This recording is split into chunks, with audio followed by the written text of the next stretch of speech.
महाराष्ट्र में जिस तरह से राजनीतिक घटना घट रही है, लग रहा है कि सरकार में एक सर्कस चल रहा है। आज महाराष्ट्र की जो राजनीति है, इस तरह से जिस तरह से करवट ले रही है, इस तरह से तेजी से बदल रही है, जैसे महाराष्ट्र में बारिश और मौसम बदलते हैं।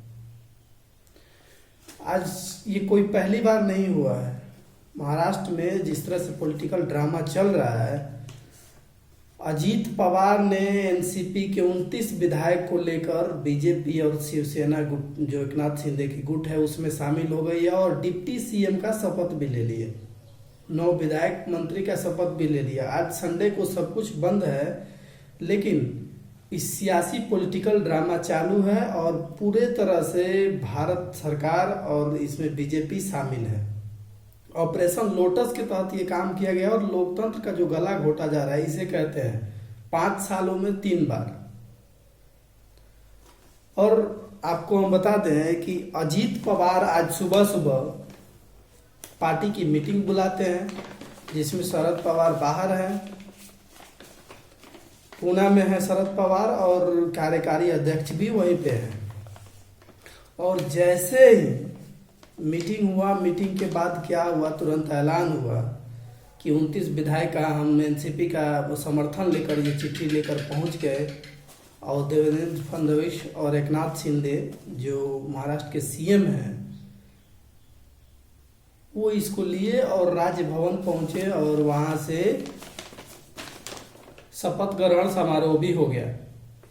तो देखना ये है कि जब सरकार बनी, शुरू में महाविकास आघाड़ी का जब गठन हुआ 2019 में, तो 2019 में अभी चल ही रहा था कि कौन सीएम बनेगा, कौन क्या बनेगा, किसकी सरकार बनेगी।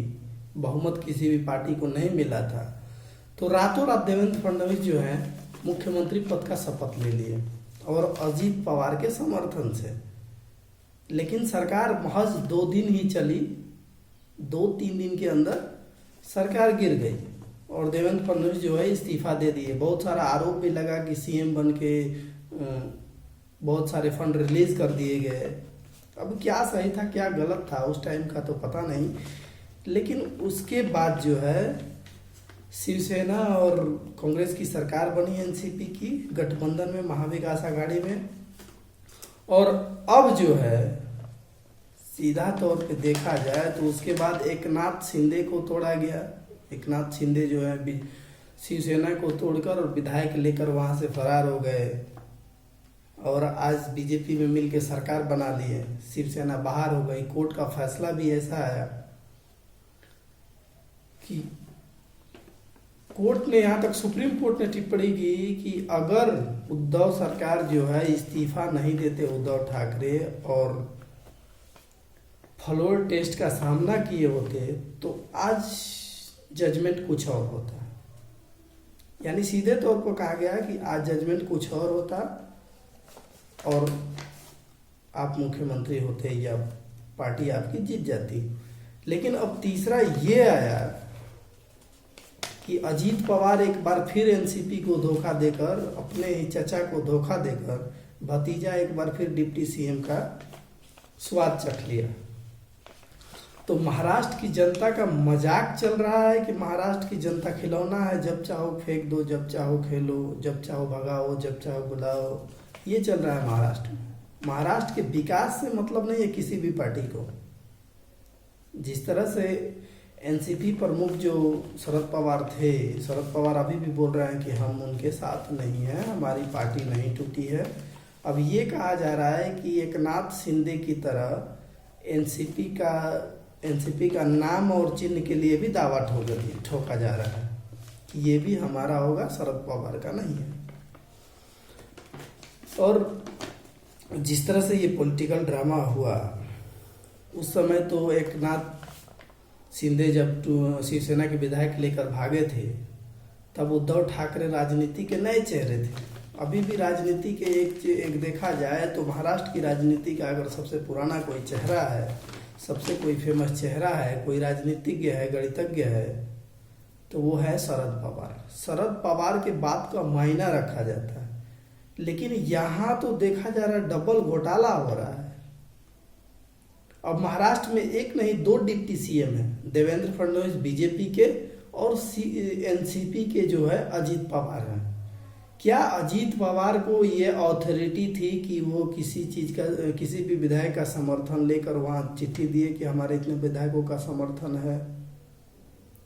जबकि एनसीपी के जो प्रवक्ता है ये साफ कर रहे हैं कि जो भी पार्टी के जो लोग शपथ लिए हैं या अजीत पवार के साथ गए हैं वो उनका निजी मामला है, पार्टी से कोई लेना देना नहीं है, ये कहा जा रहा है।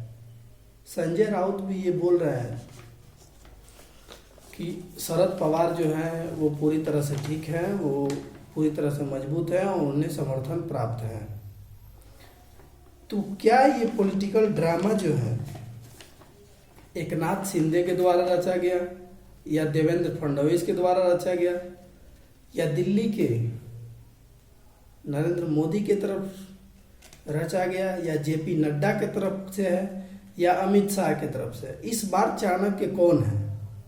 आखिर अचानक ऐसा क्या हुआ कि जो 3 साल से अटकलें लगाई जा रही थी अजीत पवार के चक्कर में, वो अचानक आज घटना घटती है और कुछ ही घंटों में शपथ ग्रहण समारोह भी हो जाता है।